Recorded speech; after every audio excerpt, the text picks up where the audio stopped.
Welcome back to the Big Fight Field channel where we speak the truth, we're honest, we give our takes on AEW. There we go. It is Wednesday night, September 21st, 2022. I got my guy Wes on here tonight. Wesley Williams. What's going on, big guy? How are you? What'd you think of the show tonight?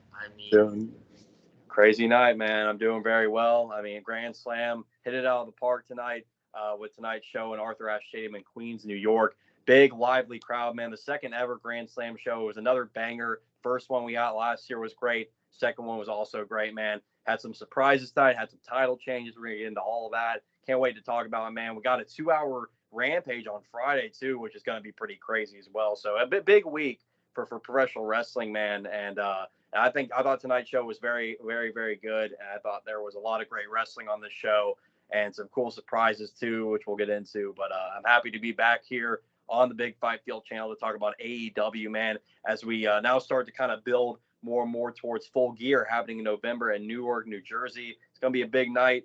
And, man, let's get right into it.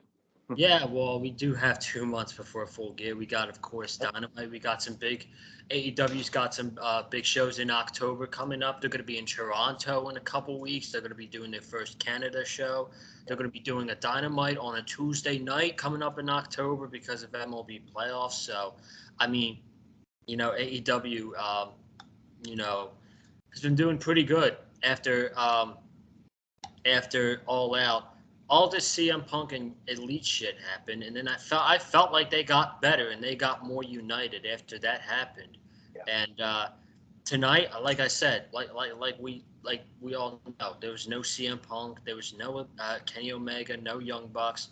They still put on an absolutely incredible show tonight. I loved it, dude. I thought this was better than most of their pay-per-views this year. Not Revolution and Forbidden Door, but I do think this show tonight was much better than Double or Nothing, and I thought it was better than All Out. Just the match quality, the promo by MJF, which we'll get into. Do you agree with that statement? I agree. Yeah, I think, yeah, when it comes to Revolution Forbidden Door, those two pay-per-views by far probably the best pay-per-views we've seen all year in 2022. But I'd agree. I mean, this definitely, you knew going in, this was like a free pay-per-view we're being given on television, on TBS. I mean, 5 different title matches, in a 20,000 seated venue in Queens, New York at Arthur Ashe Stadium. Big night. I mean, you just knew going into the night, like you had that same excitement you feel when you're getting ready to watch a pay-per-view or you're watching an AEW pay-per-view or whatever the case may be. You have that same feeling inside of you. That's how I've been feeling all day. Been getting to relax here at home all day, and I've just been thinking on my mind, man, like tonight's going to be a big night. 5 different title matches, some crazy stuff's probably going to happen, and lo and behold, we had some crazy stuff happen, and I can't wait to talk about it. And, honestly, I mean, you just look overall at the AEW product since the whole Punk Elite stuff happened. I mean, even if you're a ratings guy, if you're somebody that's into the ratings, I mean, look at the ratings, too. I've been checking those out. They've been going over 1 million the past few weeks, and, I mean, they've been ranking them within the top 5 on cable. I mean, they're doing probably even better numbers than what they were doing when Punk and the Elite were there, which is crazy to say. It's very, I mean, you look at like how the demographics been working, how they're ranking on the cable and everything. It's wild, man. You wouldn't expect that to happen, but pro wrestling is a pretty crazy thing, man. And I think just all the intrigue with AEW, with all the drama that's happened, and you could tell with just these shows the past few weeks that there's definitely been a morale shift, and everybody's just feeling on a. They wanted to go back to how it was when it first started, the inception of AEW in 2019. Like it's kind of given that feeling again, where these shows are kind of had a resurgence, and it's really good to see because it felt like for a while we just didn't have that same excitement that we felt when AEW first began. It was kind of dragging and things were just kind of getting out of hand. And now I think Tony Khan is trying to get everything together and trying to be the boss that he needs to be and get everything together, get everybody right. And so that way everybody's satisfied, everybody's wanting to work and put on the best show possible, man. And so I really like it, and it makes me very happy to see as an AEW fan. Yeah, for sure, man. And I'm going to piggyback off what you said. I really did not feel that excitement in the summer with AEW. I know that's months and months ago, but I really did not feel that excitement this summer while watching AEW. I mean, yeah, I love AEW. I'm going to watch every week, but I didn't feel that excitement. I don't know. All Out, I was very excited. It was a great pay-per-view. the Wednesday after that, I mean, pretty much that show was just like, hey, you know, we want to get back to how AEW was in the beginning stage. Um, we love pro wrestling. We love AEW. It was a very passionate show, in my opinion. Last week was very good. Tonight was an excellent show. Like I said, like a lot of great wrestling, and I think AEW is having a really good bounce back month in September. So Yeah. we are going to get into everything that happened tonight. You are watching the Big Fight Field channel. I'm the host, Joseph Conlon. Got the co-host tonight, Wesley Williams, back on the Big Fight Field channel. Man, it's so good to have you back, dude. Cameron Johnson is not here tonight. He is working, so he's making that cash. Not going to hold it against him. Yeah, exactly. So Make that money. yes, sir. I was thinking about doing Rampage Grand Slam on Friday night, but I probably won't be able to because I do have a flight Friday night. But I think there's like 8 matches. The card doesn't look terrible, so I'm probably going to watch it Saturday and see what happens, or just go online and read spoilers. I don't know. We got a lot to talk about. Before we do, if you guys haven't already, be sure to sub to the channel. We got some big content coming up on the channel, more football content, more AEW content on Wednesday nights as we head into the fall, as we head into full gear. You're going to want to be subscribed to the channel to hear what myself, Wesley Williams, and Cameron Johnson have to say about AEW. If you have not already, got to do a quick shout out for my recap, Sunday post-game recap, Dolphins Ravens. If you haven't checked it out already, be sure to go ahead and do so. Crap. What started the show? I honestly. It was Claudio versus Jericho for the Ring of Honor World Title. Gotcha. Yep. Okay. First off, the crowd was so hot tonight. I mean, it's very special when AEW does their show because it's one of the best crowds of the year.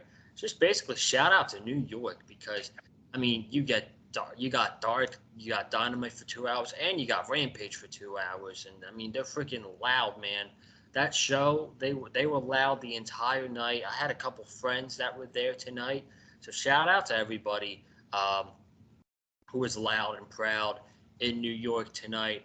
I started off the show with Jericho and Claudio for the Ring of Honor World Championship. Dude, I thought this was a great match, but I was completely blindsided when Chris Jericho won the Ring of Honor World Championship.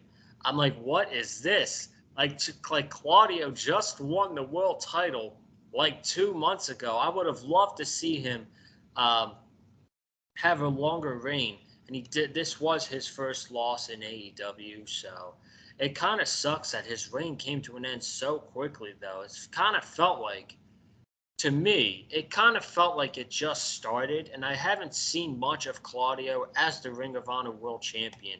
I would have loved to see him defend the title more, and then maybe drop the title at a Dynamite or a next ROH pay-per-view. I don't necessarily think Jericho needs to be the world champion of Ring of Honor right now, but I can kind of, think about it and kind of understand. First theory, Jericho won with the low blow. Jericho cheated to beat Claudio. The Jericho Appreciation Society came out and celebrated with Chris Jericho at the end. Daniel Garcia was out there, but he didn't look happy at all that Jericho won the Ring of Honor World Championship. Right now, we're getting that slow burn between Garcia and Jericho, which I thought the split was going to happen back at All Out. Tony Khan is not rushing this process, and I'm okay with that. It's good long-term storytelling. Garcia was not happy. I'm guessing with how Jericho won the World Championship. So maybe if uh, if Garcia, whenever he loses the pure title, I don't want it to be anytime soon because he just won the title. He drops that and he focuses on Jericho and the world title, and maybe eventually we get Daniel Garcia defeating Chris Jericho for the Ring of Honor World Championship. Second thing I thought of was if Jericho's the world champion of Ring of Honor, it could be very close. Um, we could be very close, Wes, to see a TV deal with Ring of Honor. Now, I don't know if that would be on TNT or TBS or some other network, but to me, that just kind of felt like Jericho's the world champion when AEW started on television, and now Jericho could be the Ring of Honor world champion when Ring of Honor starts. So that's something to look for and be like, hey, we have Chris Jericho, who's one of the greatest of all time, as our world champion. I could definitely see Tony Khan doing that again. And then we for a big rivalry, if it's going to end, if this is all going to end with Garcia winning the Ring of Honor World Championship, we need to see storytelling not on AEW TV. We need to see storytelling between these guys on Ring of Honor TV. That's what I feel like. So, but I thought the match was great. I was just completely blindsided by the result because I didn't know what to think at first, and I was like, okay, this is probably why Jericho won. So, what do you think, man? I'm going to give you the floor for this opening match. Yeah, I thought this was a great opening match here. Claudio is, of course, we know how amazing he is. Jericho is a legend. I mean, how many times we continue to see Jericho wrestle, and he still can put on just a great match with so many different guys. So just, again, another big shout out to Chris Jericho, man. It's crazy how he continues to just do this at past age 50, man. But yeah, this was a great way to kick things off on Grand Slam tonight. I was pretty blindsided by Jericho winning too, but I still had the thought in the back of my head before the show began that, like, hey, this Jericho winning the world title, Ring of Honor world title, would be kind of crazy, but I could see it happen. And he went for the Ocho, man. He got the Ocho night, 8-time world champion. Quite a sight, man. Chris Jericho with the Ring of Honor world title, a sight I never thought I would see. But here we are. But it's like you said, Joseph. I think the only logical explanation as to why he won is they're probably very close to a TV deal. And it's kind of the same thing when AEW first started. They crowned Jericho the first AEW world champion because they needed that traction. They needed that attention. They needed more eyes on the product because, when you look back at the first ever AEW world title match, Hangman Page, Chris Jericho, who's going to bring more eyes to the product? Chris Jericho. Hangman was not nearly as over as he is now. Back at that point, he was still ice cold. People knew of him; they were impressed by him, but they didn't really care that much about him. Chris Jericho's a household name. When you think professional wrestling, you think Chris Jericho. So I think Tony Khan's just going the same route he did back when Jericho first won the AEW world title. He's just doing it with the Ring of Honor world title. And I think it's a smart move if they're trying to get more eyes on the Ring of Honor product. Now, Claudio would have brought some eyes in too, sure. He is also a very popular name, but I think at the same time, Jericho is going to bring even more eyes to the product, and they're thinking about just giving Ring of Honor as much exposure as possible, which is a great thing because Ring of Honor deserves it. There's a lot of great men and women that work within Ring of Honor, and I'm very excited to see what the future holds with this promotion because now it's under Tony Khan. The shows he's already put together on pay-per-view with Supercard of Honor and then Death Before Dishonor. I mean, absolutely bangers of wrestling pay-per-views they were. I absolutely adored both those shows. I think AEW, or I think Tony Khan owning Ring of Honor is looking to be a great thing, and I trust Tony Khan with this decision. I think it's going to work out for Ring of Honor and getting more of that traction. And as it ties to Daniel Garcia, I definitely see more of this build happening between Garcia and Jericho. Garcia is inevitably leaving the Jericho Appreciation Society. He ain't sticking around. It's becoming more and more obvious now. Garcia does hold the pure title right now. Who he might drop that to eventually, I'm not sure right now. We'll have to see as time goes on. But I could definitely see a scenario where Garcia does drop the pure title and he goes on to fight Jericho for the Ring of Honor world title and has that big moment of Jericho putting over the much younger talent in Daniel Garcia. And Daniel Garcia has also gained a lot of traction in his own right. More and more people have noticed Daniel Garcia. He's gotten himself more over, which is a great thing to see because the guy is such an underrated performer. I mean, you talk about one of the best young technical wrestlers in the world. You had to look at Daniel Garcia as one of those. Guy's really phenomenal at what he does. And I'm looking forward and I'm intrigued to see how they continue to build up this storyline with Garcia, the Jericho Appreciation Society, and Chris Jericho himself. But yeah, I'm not gonna crap on Jericho winning the title. It was a pretty crazy decision there, but I think if it's to lead towards getting more eyes on the Ring of Honor product and to a TV deal, it makes a lot of sense. So I'm not going to complain. Yeah, I love Claudio. I really do. But at the end of the day, he's not Chris Jericho. He's not a bigger name than Chris Jericho. So I completely understand from what you're saying it on that perspective. But yeah, man, I just feel like long-term storytelling is the best thing for this feud between Jericho and Daniel Garcia, and it needs to be played out.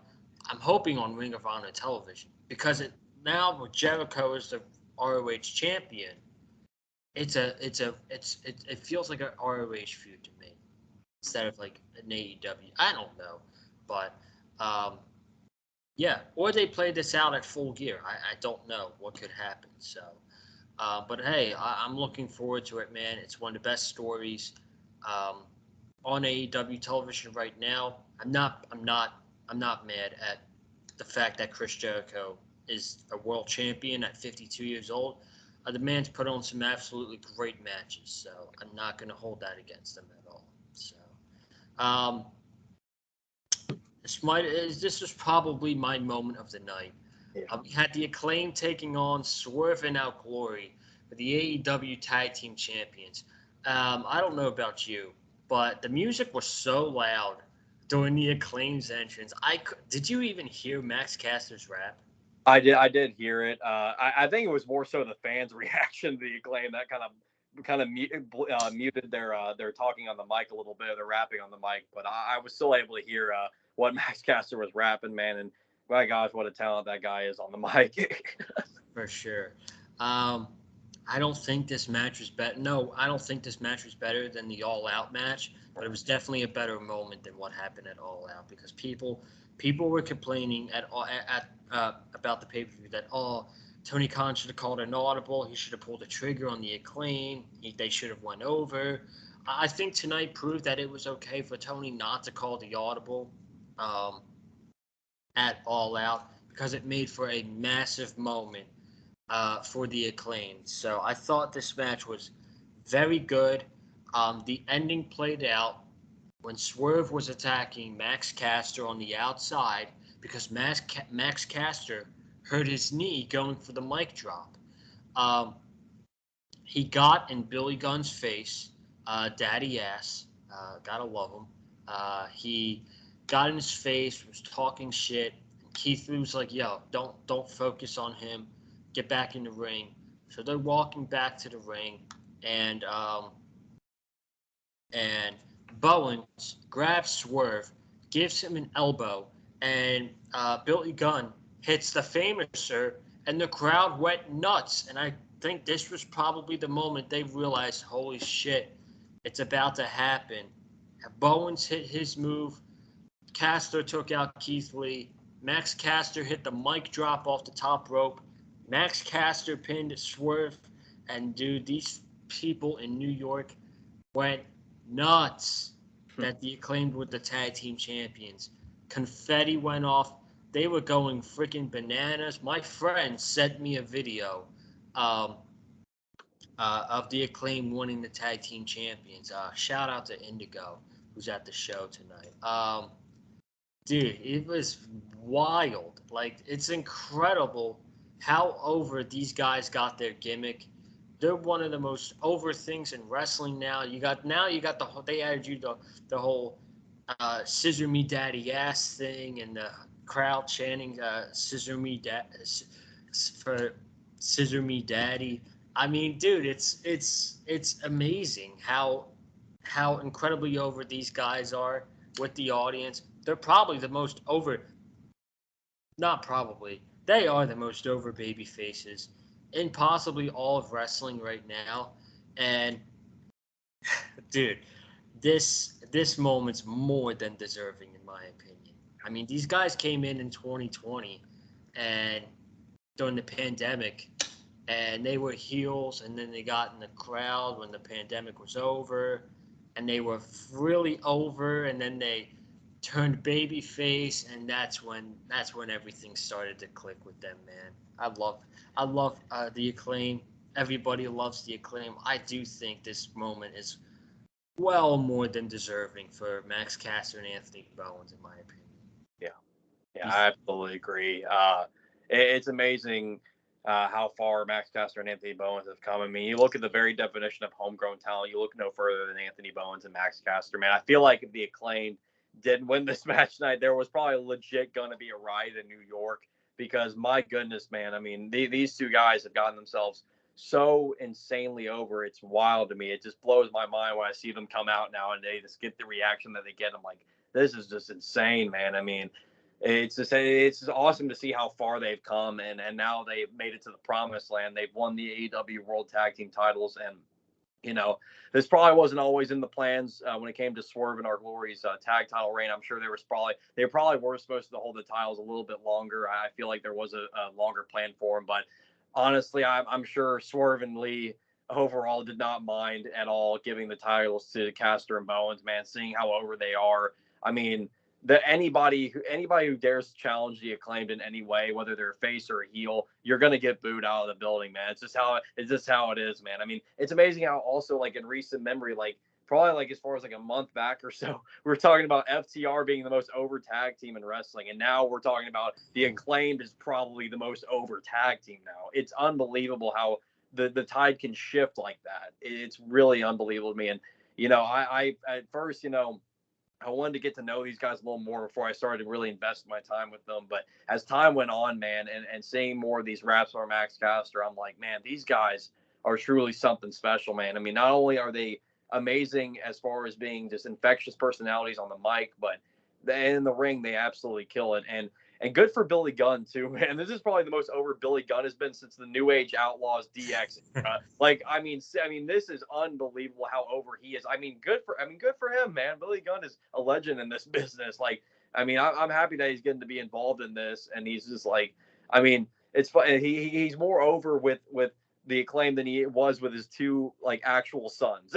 Yeah, It's unbelievable how that freaking works, but yeah, man, this was the best moment all night. I think this is kind of one of those like all time just great moments in wrestling where it's just like you love seeing these underdog baby faces come in and win it all. And it would have been awesome to see it happen it all out. I know people were saying Tony Khan should have called an audible there, and I wouldn't have minded that. I know a lot of people would have been for it, but I don't think anybody really anticipated going into that match, which was honestly kind of a makeshift tag title match for the pay-per-view that they made a couple weeks before the show. I don't think anybody expected that match to get as over as it did and become one of the best matches we'll see all year long. I mean, it was unbelievable, but I'm very happy to have it tonight. We kind of knew what was going to happen, but it was still just such a special, special moment. And I hope the Acclaimed have a great long title run. I cannot wait to see who they go toe to toe with. FTR already wants to step up to them, so it's like, man, I mean, it's gonna be crazy. But I mean, congrats again to Anthony Bowens and Max Caster, man. They earned it. yeah. See, they shouldn't have a short title reign though. Like, if you give them a 2 month title reign and have them drop the titles to full at FTR to Full Gear, I don't think that's the right way to go. I think you got to give them at least. What do you think? 5 months? Is that good for Yeah, them? You think? at least half a year, I would say. At least that, and that I would cement that as a good title reign if they can hold them for at least half a year. So. Yeah, they can't lose anytime soon now. 2 months is too quick, dude. So, um, but yeah, with how ridiculously loaded the tag team division is in AEW, um, not a lot of tag teams have gotten opportunity to get their time. I feel like Caster and Bowens are just two young kids who worked their ass off when they got the opportunity. And then when they got the opportunity on a big stage, like they did at All Out on pay per view, they freaking knocked it out of the park. And it went like, you know what? This might not be in the, like you said, this might not be in the cards, but we have to do what's right. And we got to give these kids the tag team titles. We want to make our fan base happy, and they deserve it. So I'm I'm I'm happy, man. I'm really happy. Um, Also, I want to shout out Swerve and Out Glory too. I know they only had a 2 month, like 2 months in a week title reign, but they even though it was short, I thought they were solid champions. I thought the fact that they were involved with this feud with the Acclaimed, I feel like it made their title reign better, and I feel like it made the tag team titles mean more with this feud because of how over and how hard this audience um, wants the Acclaimed to be the tag team champions. Now, where do I think Swerve and Glory go? I honestly, they're too good to be in the tag team division. I love AEW's tag team division is the best in the world. But these are two really good singles wrestlers who I think eventually are going to split.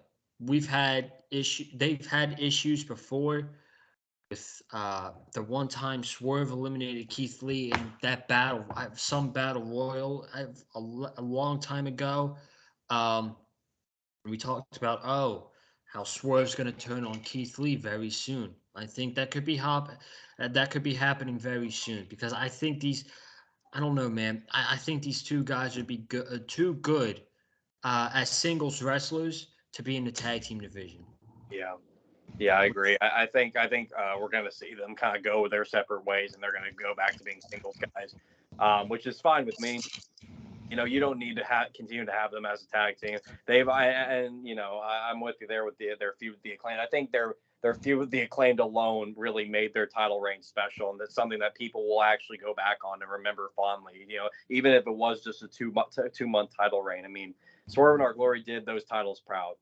They did. I mean, it's amazing how we constantly still look at the AEW tag team titles as still the most prestigious tag titles in all of wrestling, man. I mean, AEW if there's one thing they've always done right, it's tag team wrestling, man. I mean, they will never let you down when it comes to tag team wrestling, when it comes to the world tag titles, man. And yeah, kudos for sure to Keith Lee and Swerve Strickland, man. I mean, they really did a hell of a job with those titles, and again, but now it's the Acclaim's time. Everybody loves the Acclaimed, and I cannot wait to see what they do next. Yeah, I'm very excited. They were the future. Now they're the present. Now they're the present, and now the chase was fun, and now we got to see if they can actually be. I mean, of course they're going to be over, but now we have to see how they are as tag team champions. So I'm excited. I'm excited.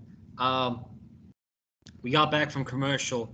We had Tony Schiavone out there interviewing Wheeler Yuta, and he got interrupted by MJF. Before I get into what MJF and Yuta said, I thought the segment was excellent, but I don't think it was a good idea to put Wheeler Yuta out there in a one-on-one promo battle against MJF. I just thought that was very stupid, dude.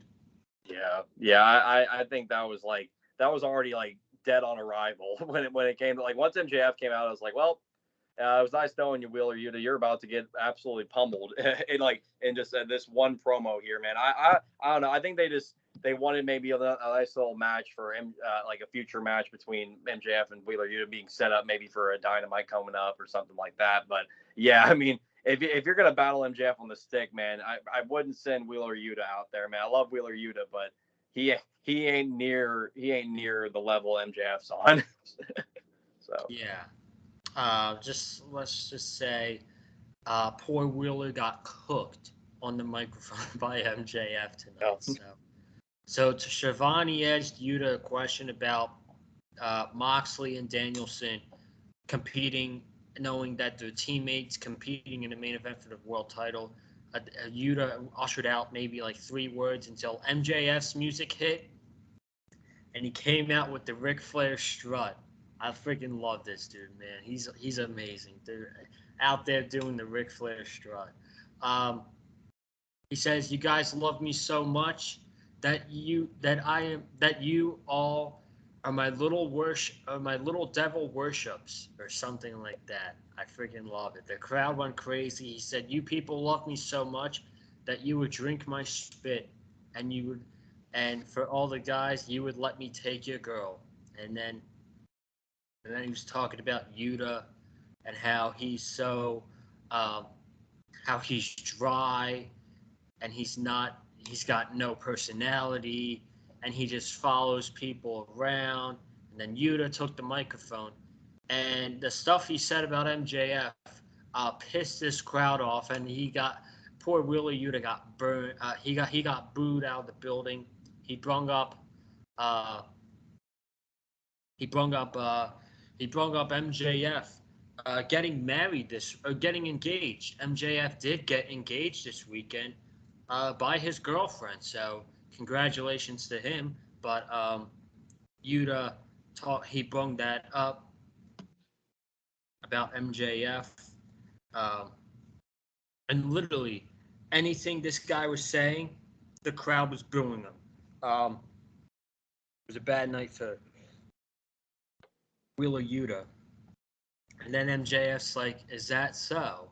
And then he said, "Listen, the only reason I came out here was to tell you that whoever wins between tonight is not winning the world championship. It's because they're winning.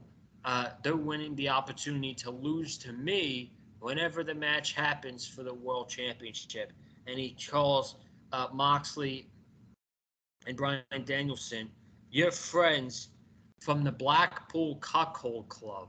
And I freaking laughed so hard after that, dude. That was hilarious. And then Yuta, um, MJF slapped Yuta in the face. Tony Schiavone tried to stop him. MJF pushed Tony Schiavone to the ground, was trash talking Tony Schiavone. Yuta tackled MJF, so they're brawling.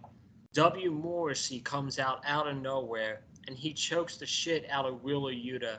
MJF hits the Dynamite Diamond Ring on Wheeler Yuta, and he and W. Morrissey walk to the back.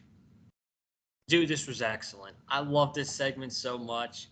The Blackpool Cuckold Club. I mean, that was freaking hilarious. I don't know, man. We got like 2 months before Full Gear. MJF has wrestled in a very long time, and the last time he did wrestle, it was a very quick match. So I think getting him in the ring before Full Gear would be a pretty good idea. Maybe we do get MJF against Wheeler Yuta in a match on Dynamite, and you know Dynamite is in Philly next week, is in Philadelphia next week. Wheeler Yuta is from Philadelphia. How funny would it be if Wheeler Yuta got booed in his hometown against MJF? I think that'd be funny, man. But I love this segment. I thought it was excellent. What did you think, my friend? I also thought it was excellent, man. I got to support my boy MJF here. Got the merch on tonight. I got that, man.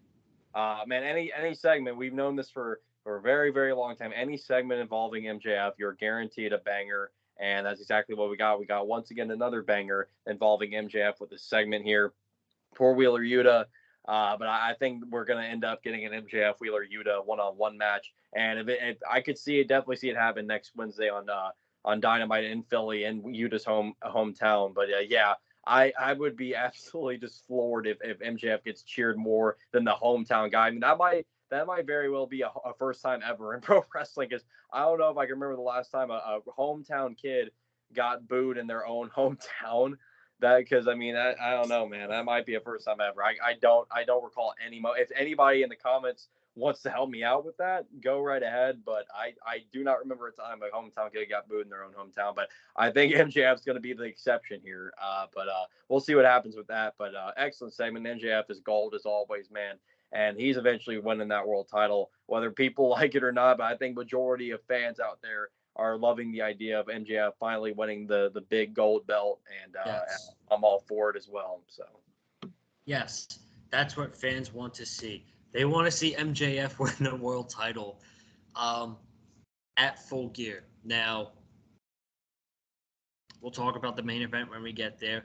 But going into Full Gear, MJF's absolutely going to be treated as the babyface, right? oh, absolutely. I mean, I don't think there's any way this dude's a heel at this point. Even how much he wants to heel it up, man. This guy is like a tried and true baby face at this point. Whether he wants to go along with it or not. But I love the way that he was still kind of acknowledging the fact that he's over and that people adore him, like calling everybody my little devil worshippers, that you drink my spit. I mean, and you let me take your. I mean, it's unbelievable. I mean, this guy knows what he's doing, man. He knows what he's doing. You send him out there to do whatever, he's gonna freaking kill it, man. This guy is a generational talent, like he said on the mic tonight. Generational talent. Oh man, he's a gem, dude. He is an absolute gem. And he now, this is kind of fast backtracking back to last week. The segment tonight was excellent. It's probably going to lead to a match between MJF and Yuta. We agree on that, right? Yeah.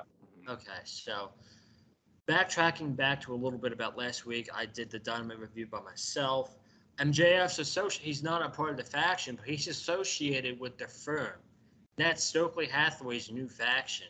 And I didn't know what the point of that was, but after their promo last week, I kind of understand. And I'm okay. I like the story of how they got together and the goals they won.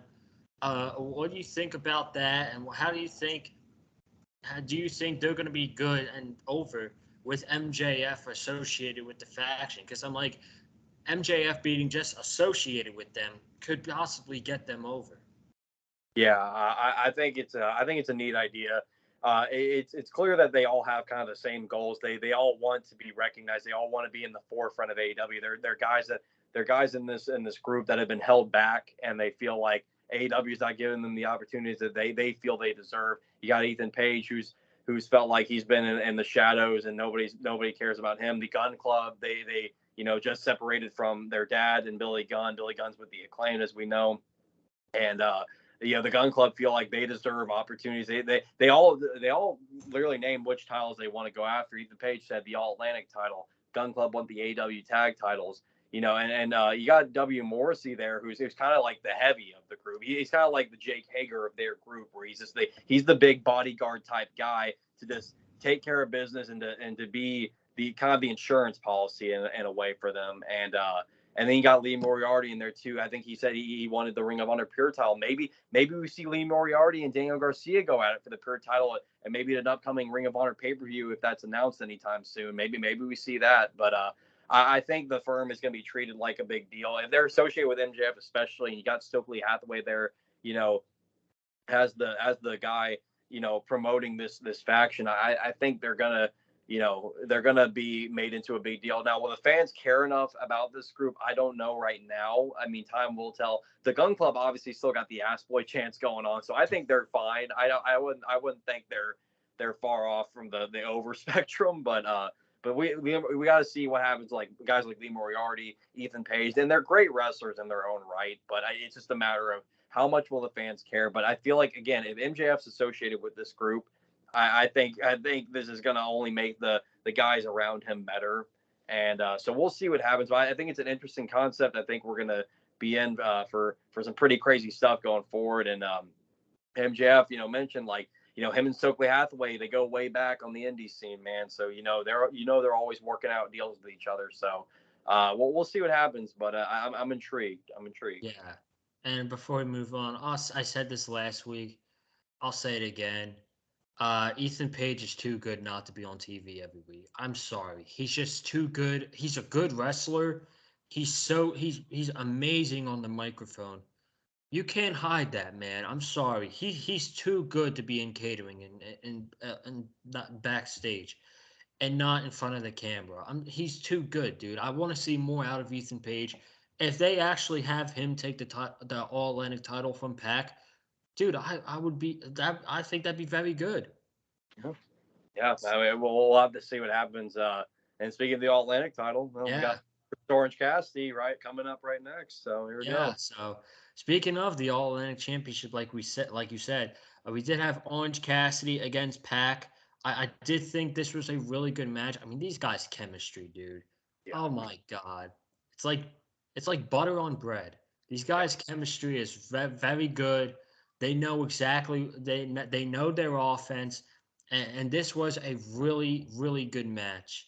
The selling from Pac was very good. Orange Cassidy was very close to coming away with the All Atlantic title with the Orange Punch to Pac, and Pac grabbed the rope at 2.5. It was a very close near fall. And then they're brawling on the outside. Pac punched Orange Cassidy in the face with the hammer of the ring bell, the hammer that they use to ring the bell.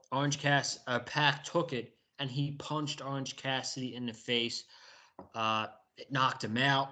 Orange Cassidy was laying in the ring, and that's how Pac retained the All Atlantic Championship tonight on Grand Slam. I don't think this was a heel turn by any means by Pac, but what I do think it is how I noticed that Excalibur mentioned on commentary how Pac's always belittled Orange Cassidy, and he's said numerous amount of times that Orange Cassidy is not on his level, and he's so much better than Orange Cassidy is.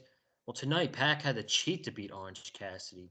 Pac did whatever it took to beat Orange Cassidy. So what I'm thinking is maybe I don't think.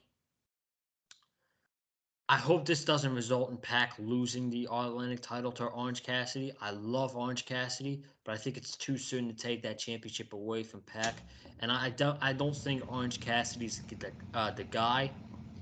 Could I see another match between these two? Absolutely. On Dynamite, Rampage, I could absolutely see these two going at it again. And then, hey, if they do, let them go at it again. They're freaking great together, man. I love it. Really, really good match. Pac went over, which is the correct move. With the ending, I do think they're gonna have another match. Yeah, I think so too. I thought these two guys put on another great match here. I mean, yeah, they're like you said, Joseph, their chemistry is a beautiful thing to watch.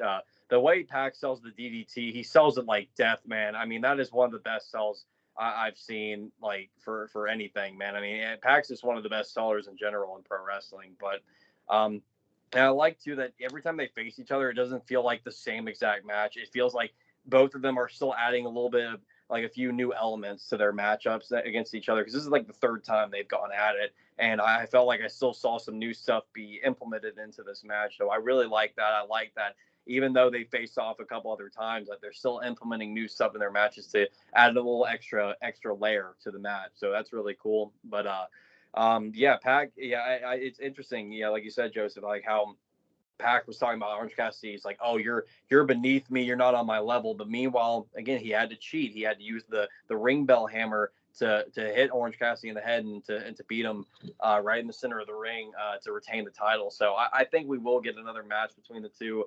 Pac versus Orange Cassidy 4, I believe, will probably be something we'll see on a Dynamite or maybe even a Rampage.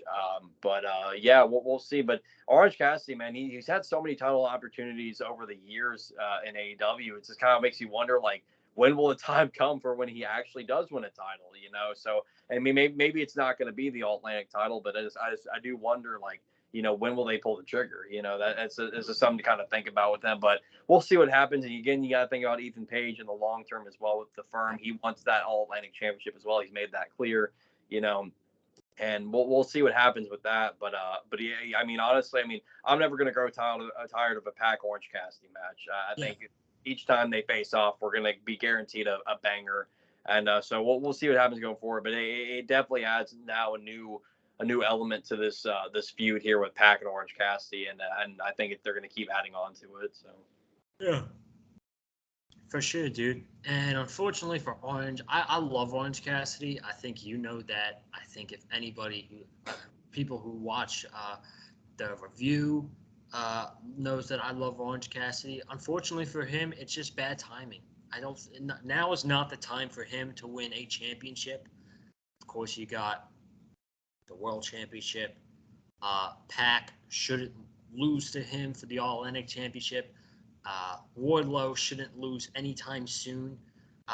So, unfortunately for him, it's just bad timing. But I do think his moment will come, and I do think when the moment comes, it'll be a really big reaction by the crowd, and I can't wait to see that. So, um, but let's move on. We got the Fatal Four Way for the interim. I hate that word so much, dude. I'm so tired of it. The interim AEW Women's Championship. Britt Baker, Athena, Serena Deeb, and, and Tony Storm. I thought the match was fine. This was probably the most quiet the crowd was the entire night. The match was fine. Tony Storm won the match as expected, which was the right move. She just won the title. She pinned Britt Baker, and then after the match, she was pissed off. She started to beat up on Tony Storm. Serena Deeb was beating up on Athena. Then all of a sudden, Jamie Hayter came out, and she turned Britt Baker around aggressively to face her, and then she smiled and um, attacked Tony Storm along with Britt Baker. So they're on good terms, for now. For now, Britt and Jamie Hayter are on good terms. So uh, you got Britt, Jamie Hayter, and Serena Deeb uh, beating the shit out of Tony Storm and Athena. Britt is going to hit the curb stomp on Tony Storm. All of a sudden, music hits, and out comes Saraya, aka Paige from WWE. And if you guys remember, Paige started the women's revolution in WWE with her introducing um, Sasha Banks, Becky Lynch, and Charlotte Flair that one night when they were all called up to the main roster. She started the women's revolution in WWE, and now she's in AEW.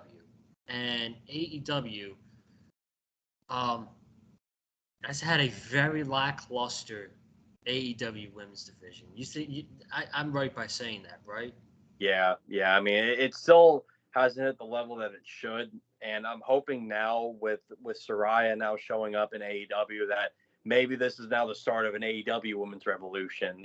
Since she did start the WWE women's revolution, man, hopefully this is the catalyst for I that. hope. Yeah, I hope so. But with this match, I thought it was a very good match. It was definitely very fast paced. I think they kind of wanted to just have the women get their stuff in. I thought they did a really good job with what they did. Britt got busted open hard way, man. Anytime Britt's bleeding, man, she always makes it look like the most badass thing. I mean, I love it. I'm telling you, Britt is a woman that is tough as nails, man. I mean, good lord, that woman knows how to make blood look like that much more badass. So shout out to Britt. But yeah, Tony Storm retained as we expected. Not sure again. I mean, with Jamie Hayter and Britt Baker, when it comes to that, I don't know when they're going to fully pull the trigger on it. I kind of want it to happen at some point. I feel like they've really prolonged this for quite a while, and so I don't know. Maybe Jamie's just kind of faking out Britt Baker for now. I don't know. But the big thing here, obviously, was Saraya showing up. Saraya is all elite. And there were talks earlier that he was talking with AEW, and I definitely did not expect her to show up tonight. So quite the surprise there. Love her theme song, by the way. I believe the song is called Zombified. I have to probably look that up, but her theme song is awesome. I listened to that when it was playing over the PA and Arthur Ashe. I was like, man, that's a cool sound. That's definitely a Soraya theme song. Like that's a theme song that fits her. But really happy to see her here, man. She and hopefully, I don't know if this fully means she's getting back in the ring. I know she had to retire due to injury back when she was in WWE. But maybe if she's cleared, hopefully we can see her back in the ring. But if not, I mean, Paige is or Saraya. Well, now she's known as Saraya, Paige, Saraya, whatever you want to call her. She's already made it known before that she can be so over as an on-screen personality, no matter what she's doing, whether she's wrestling, if she's a manager, or any type of role you need her to be in, she's gonna put it over. And it's amazing that Saraya is still very young too. Saraya, I think, is still like in her late 20s because like she started when she was like a teenager, which is just crazy. It's amazing. Like it's amazing still how young she is too. And so it's just really cool to see her in AEW, and I think this will be really good, hopefully for the women's division. And you got Madison Rayne there now as head of creative for the women, so I'm hoping we'll start seeing more important women's storylines be put in the forefront because they really do need it and they deserve it because the women's title And when it comes to the TBS title, even as well, that should be about at least almost at the same level of importance as like the world title, you know. So hopefully we'll start to see that be implemented more and more now that Saraya is here. And I'm sure she'll give her expertise as well to all the women in AEW, to that locker room. So again, I think it's going to work out for all parties here, and I'm hoping for the best. But really, really cool surprise tonight. Yeah. Um, she is only 30 years old. So 30. that's She's pretty that's that's pretty great. incredible because I remembered her when did she come in WWE? She was like 22. And I think she was like 19, man. She came in, she was real young. Yeah. Like She, I think she beat AJ Lee for that the Divas title when she was like 19. I'm pretty sure. I mean, listen, man, 30 years old for wrestling is not terrible. Right. She's had a lot. I know she's had a lot of injury problems, but guess what? Bryan Danielson had a lot of injury problems in WWE, and what happened? I mean, he came back and wrestled in WWE, but guess what? I think he's had the best string when he came back and wrestled in AEW last year. I thought that his beginning run in AEW, honestly, it was the best string of matches he's had in his career. What if we get the same thing from Saraya?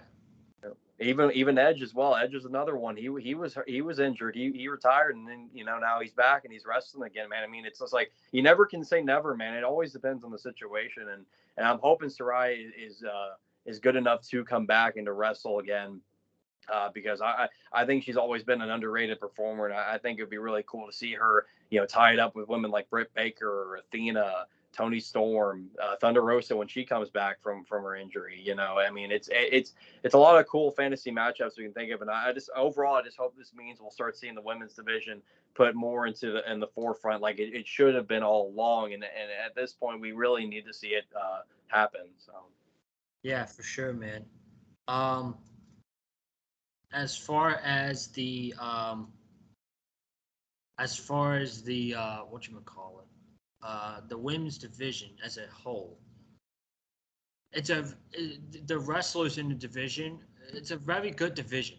I'm not gonna say it's a terrible division because they got some great talent in that division, but the way it's booked is very lackluster, and it's like I don't care.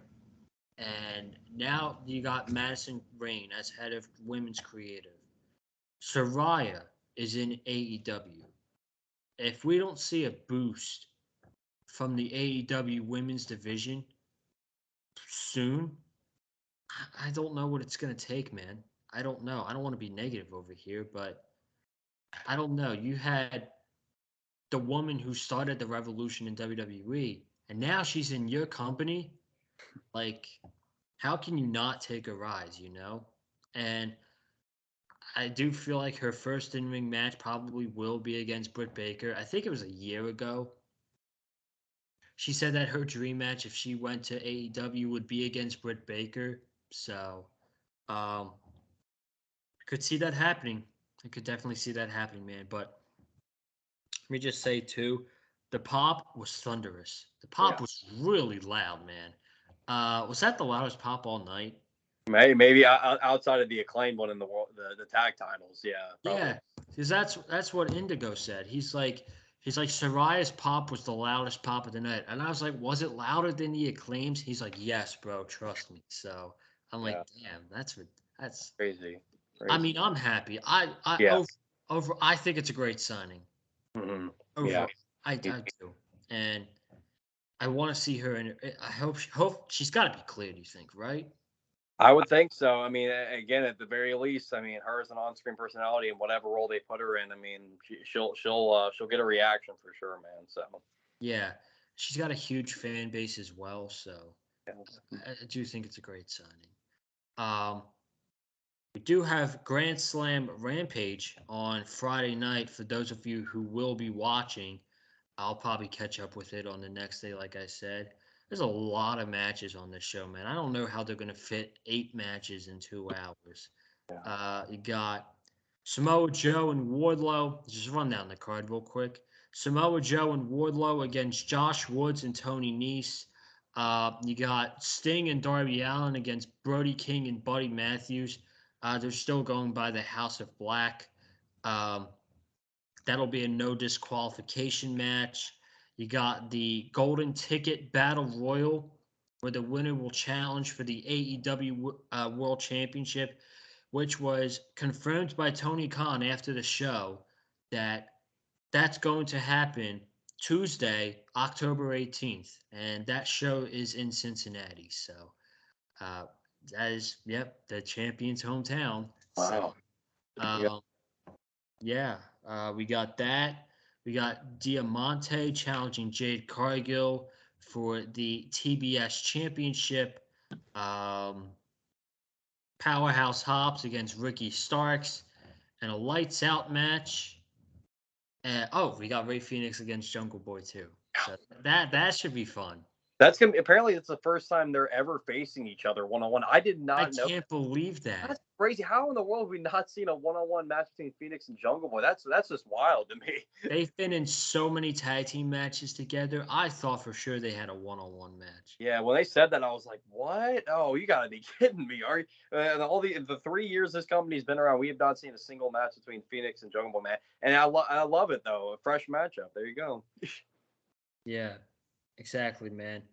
So, we got the main event, Bryan Danielson against John Moxley for the AEW World Championship. I just want to read a tweet from NJF real quick. He said, "My devil worshippers were out in full force tonight with their pitchforks in hand. God, I'm freaking cool." Man, this guy's the best, man. He's He's the awesome. absolute best right now.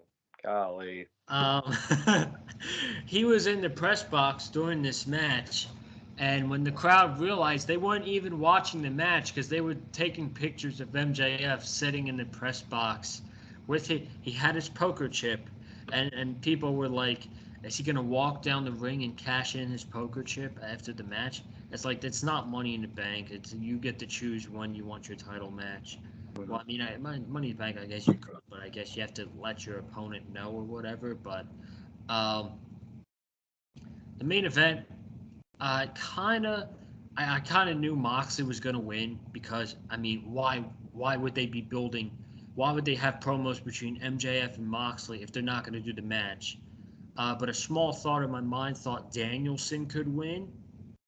Not that he would, but could, Yeah. because Moxley was supposed to go on a 6-week vacation after All Out.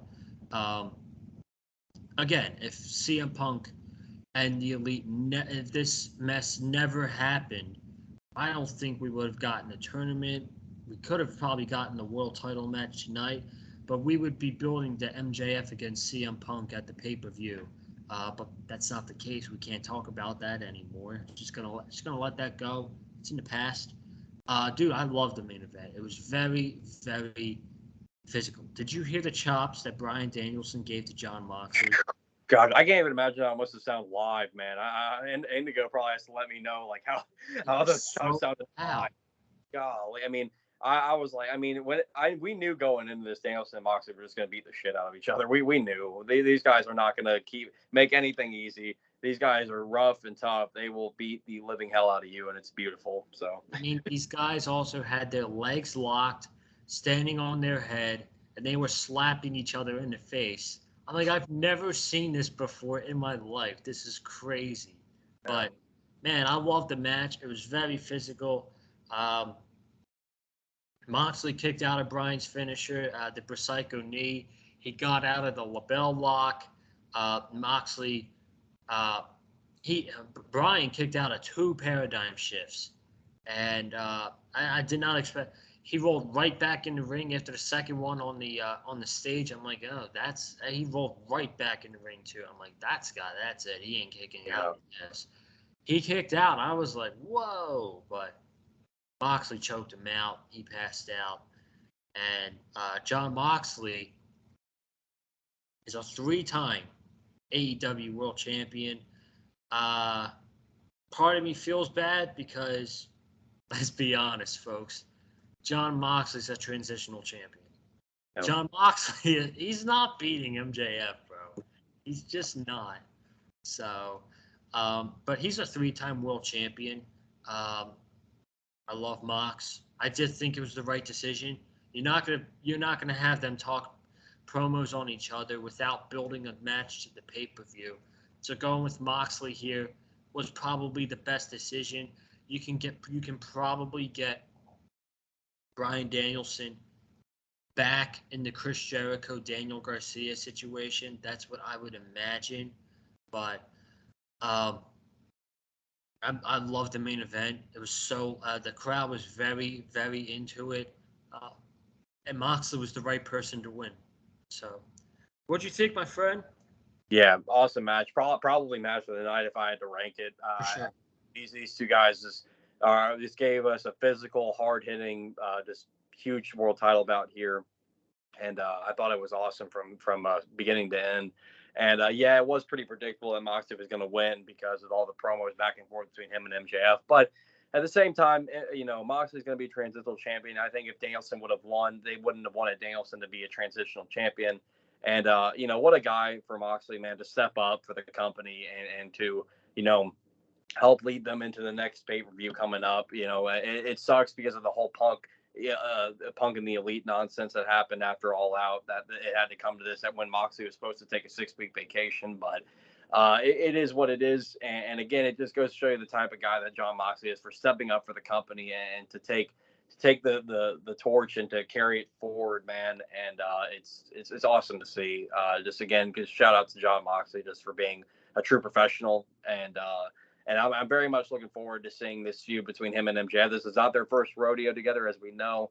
So, and we know how well these guys are on the mic and how they are in the ring. So I think this will be fun to watch, and it will be nice build going into Full Gear. MJF's got that poker chip still. He can use it at any time he wants to. But first, we got Moxley. He will be defending the title October 18th in Cincinnati, in his hometown, against whoever wins that golden ticket battle royal come Rampage. We'll see about that. But I think this will be a lot of fun. And MJF, every time any segment involves him, he's going to keep the crowd riled up, and he's going to keep the crowd wanting more, man. And so it should be fun. But it really capped off this main event. Just capped off a really great show tonight, and I'm excited for the future, man. And I think leading up to Full Gear, we're gonna get that certain excitement again for this product and for what we got going into the future. So, Folks, it's going to wrap it up tonight. This is your AEW Grand Slam review. I want to thank you all so much for watching tonight. If you have not already, be sure to subscribe to the channel. Leave a comment down below your thoughts on tonight's Grand Slam from Arthur Ashe Stadium. Again, shout out to New York. They got dark in the beginning. They got 2 hours of Dynamite, and they got 2 hours of Grand Slam. They were allowed the entire 2 hours of Rampage. They were allowed the entire night. So shout out to them. Hit the like button if you like what you heard from us. Follow me on Twitter and TikTok at Colin_Joseph. My friend Wes, where can they follow you, dude? You already know. Follow me over on Instagram at The Real Wesley Snipes. You can also follow me over on TikTok with the same exact username. Again, that is at The Real Wesley Snipes, folks. Thank you so much for joining myself, Joseph Conlon, Big Fight Feel, man, AEW Dynamite Grand Slam. It's going to be a lot of fun going forward, man. I'm looking forward to talking about what we got going on in the coming weeks heading into Full Gear, man. And Joseph, send the people home. Yes, sir. It was fun having you on tonight, man. We had a lot to talk about.